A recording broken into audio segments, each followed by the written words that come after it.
What's up, everyone? Welcome back to the channel. If you're a fan of Girls Frontline 2 Exilium and want to dive deeper into its story and characters, well, you've come to the right place. We've already talked about some of the supports in the game, but in this part 2 video, we'll be talking about the ones we haven't discussed yet. So if you haven't checked out that video, I'll leave a link in the description for you to check out part 1.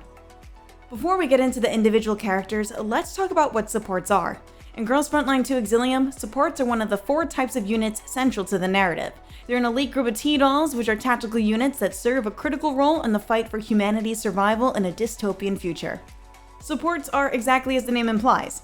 They give aid to the rest of the units through buffs, heals, and sometimes even nerfing the enemy. Now, let's take a closer look at the support characters we meet in Girls Frontline 2 Exilium. Each one has unique backstory, personality, and role in the grand narrative. The first T-Doll we're looking at is Mechi. She's a gold rank unit who wields an AR. She deals corrosion damage on top of physical damage.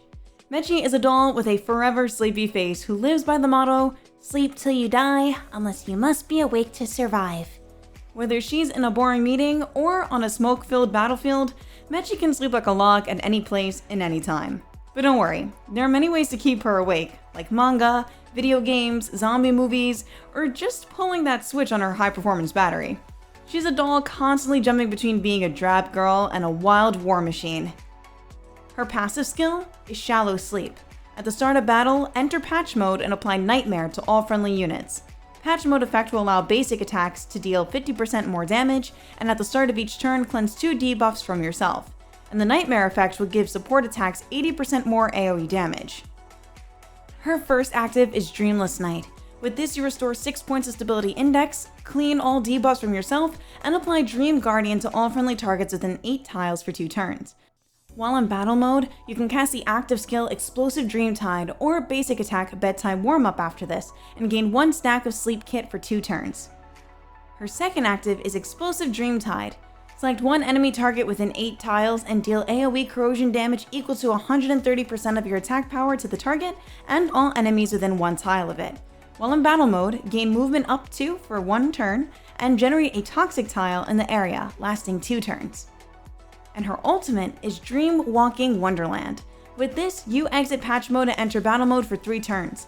After the battle mode ends, you return to patch mode, and you apply Nightmare Shield to all friendly units and apply Toxic Cloud to the nearest enemy target for 1 turn. The next unit is Noggin, who wields a handgun. She also deals corrosion damage alongside physical damage. Noggin has a thing where she likes to pretend to be mature. She admires heroes and wants to be a hero herself. Even after leaving the battlefield, she will continue to shine as a security doll. The residents protected by her have always enjoyed restful nights and peace before bed. Her passive is Veteran Skills. For each instance of damage dealt, she gains 1 point of Confectance Index. If an enemy unit moves with Noggin's range, she deals physical damage equal to 50% of attack and 2 points of stability damage. If the target has a defense debuff, it applies stun to the target for 1 turn. This effect can only be triggered once per turn. Her first active is Friend of Justice.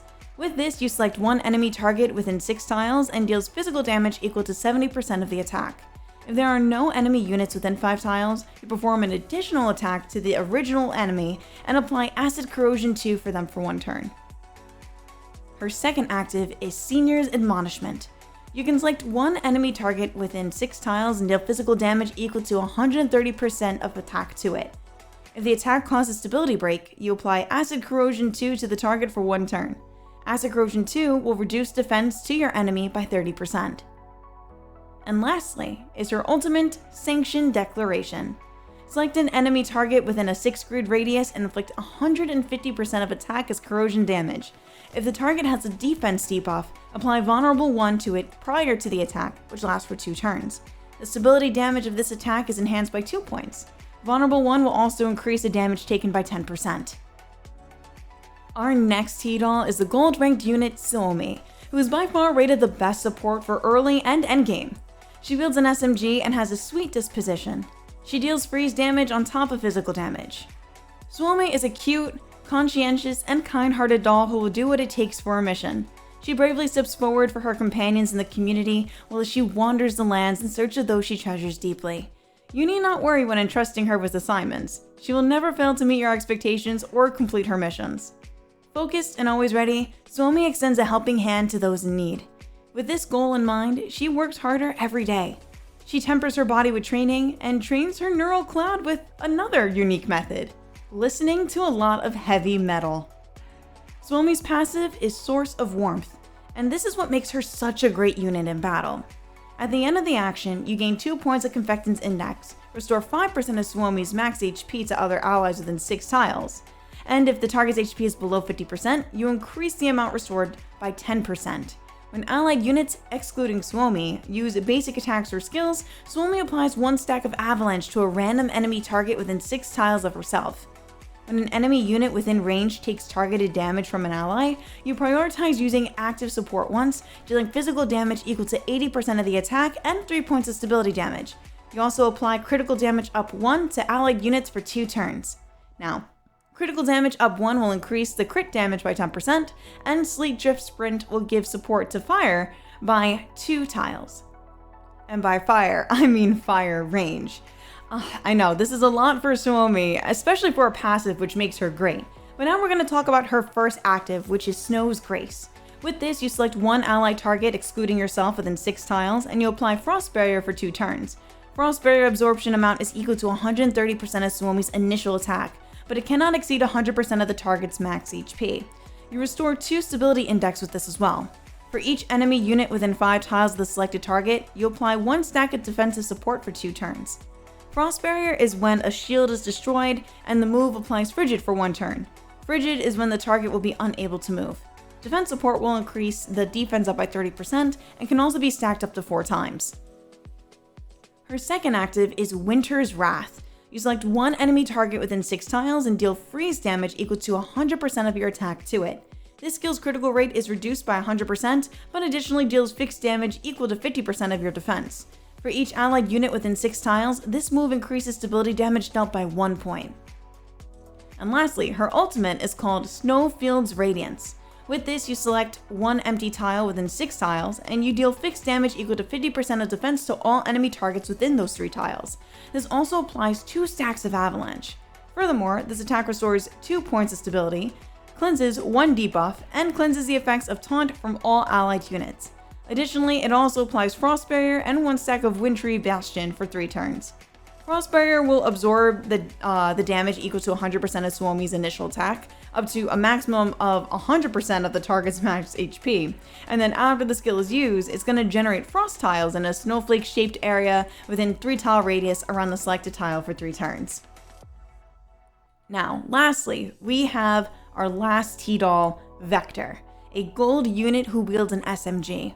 On top of supporting your team, she also deals burn damage. Vector's designers had the following things to say.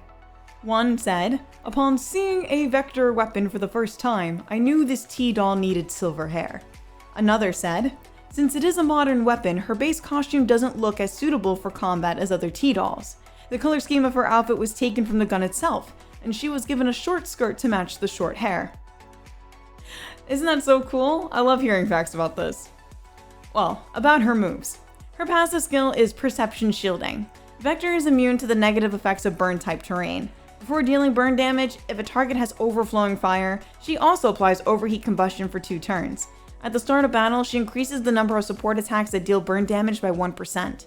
At the start of your turn, if your Confectance Index is full, she consumes all of your Confectance Index and increases her attack power by 10%, lasting until the end of the round. Vector's first active is Omen Becomes Prophecy. You select 1 enemy target within a radius of 7 tiles and apply Firebrand, lasting 2 turns, and deal burn damage equal to 100% of your attack power. You also gain 2 points of Confectance Index. Her second active is Last Resort Meltdown. You select 1 enemy target within a radius of 7 tiles and deal burn damage equal to 120% of your attack power. If the target has a burn-related debuff, you deal fixed damage equal to 50% of your attack power to the target and all enemies within 3 tiles of it, and apply Overflowing Fire for 2 turns. Lastly is her ultimate, Heroic Finale. You select 1 empty tile within a radius of 7 tiles and deal AoE burn damage equal to 60% of your attack power to all enemy targets within a radius of 7 tiles and create incinerated tiles for 2 turns. You also apply fuel to the fire to all friendly units for 2 turns, and you also gain an extra command. And that's it, guys. That was a lot of support dolls to cover that we had to make a part 2, but I hope you enjoyed. I hope you enjoyed the follow-up video and all the other guides that I have offered. I will continuously update these guides as more T-dolls are going in. I know Springfield is now in the game, and Faye is also now in the game, so a lot more characters coming our way to get to know the stats for. But if you're enjoying the game, let me know which support character is your favorite in the comments below. Don't forget to like, subscribe, and hit the bell for more Girls Frontline content. I'll see you in the next one.